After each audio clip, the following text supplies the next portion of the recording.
Lily's dishes are delicious, shares the secret of making the best chicken paprikash soup. I always get many compliments on this dish. About 20 years ago, I had company for lunch and I served chicken paprikash.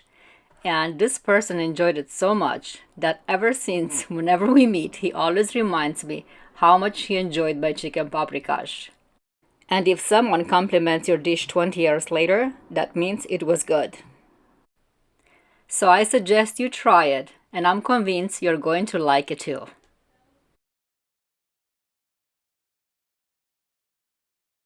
For the chicken paprikash, we need 5 large onions, 2 tomatoes, 1 bell pepper, 2.5 pounds of boneless skinless thighs, 6 large potatoes, water, 2 tablespoons of salt, 1 teaspoon black pepper, half a cup of oil, bunch of parsley leaves, 3 tablespoons of paprika, and some bay leaves.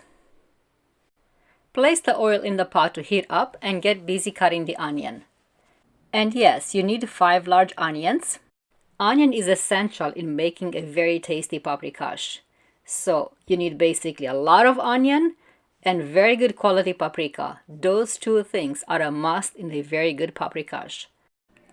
So by the time you're done cutting the onion, the oil is hot already. And then saute the onion until the onion becomes a little bit translucent. And while the onion is sauteing, come back to the cutting board and cut the meat in small pieces.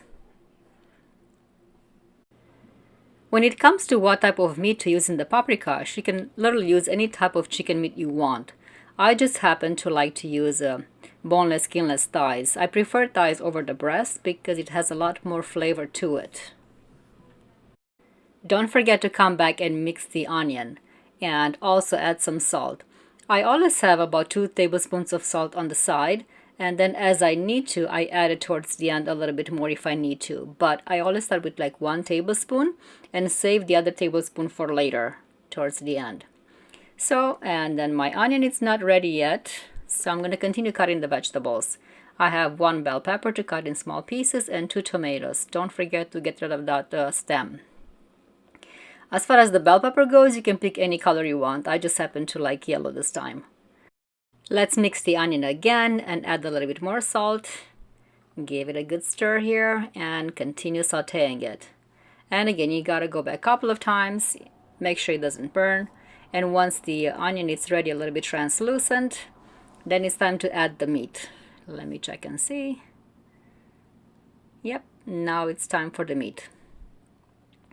The entire portion of it goes in, give it a good mix, and then add the paprika as well. Once you put the paprika in, you have to really mix it to make sure the paprika goes everywhere, because that's where the flavor is. And like I said, a good quality paprika is a must. Mix it, and let me see if I can show you what color it turns into. Nice reddish look. See? And I'm also going to add at this stage the bell pepper and the tomatoes. I am not going to add water yet. As the meat cooks and the vegetables, they will release water, and that will be enough for now. But continue mixing it because you don't want this to burn.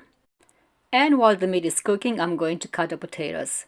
I have extra large potatoes here, so I'm going to cut them in half and then in half again. I prefer a bigger piece of potato into the paprikash. I've tried before to put smaller pieces, but what happens if you put a smaller piece, it will disintegrate. So in my experience, a bigger potato piece will actually hold its shape a little bit better. And don't forget to go back and check on that meat, mix it again. And seems like my meat is not ready yet. And when it's fully cooked, then I'm going to add the potatoes. In the meantime, enjoy yourself a cup of coffee. It's going to take about half an hour for the meat to be ready, so you'll have to go back quite a few times and mix it to prevent it from burning. And as I told you, the meat will release water.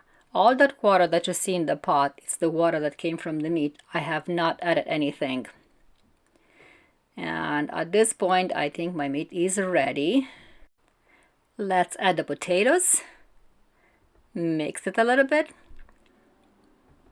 Then add the black pepper. And now you can cover the potatoes with water. And put as much water as it's needed to cover the potatoes. You're better off having more water than not having enough. Mix it really well. And then I'm going also to put the bay leaves at this stage. And then the parsley leaves as well. Push the parsley leaves into the paprikash. And looks like I need a little bit more water. So let's cover all the potatoes with water. Mix it really good and continue cooking it until the potatoes are fully cooked. But don't forget to go back and mix. I can't tell you for how many more minutes you need to cook it because everybody's stove is different. All depends on what setting you're using it. But looks like my paprikash is ready. Look at that color. Nice, healthy looking paprikash. And let me tell you, it tastes awesome. I just want to mention that I ended up using both tablespoons of salt. And voila, here it is. Hope you try it and enjoy it. Thanks for watching.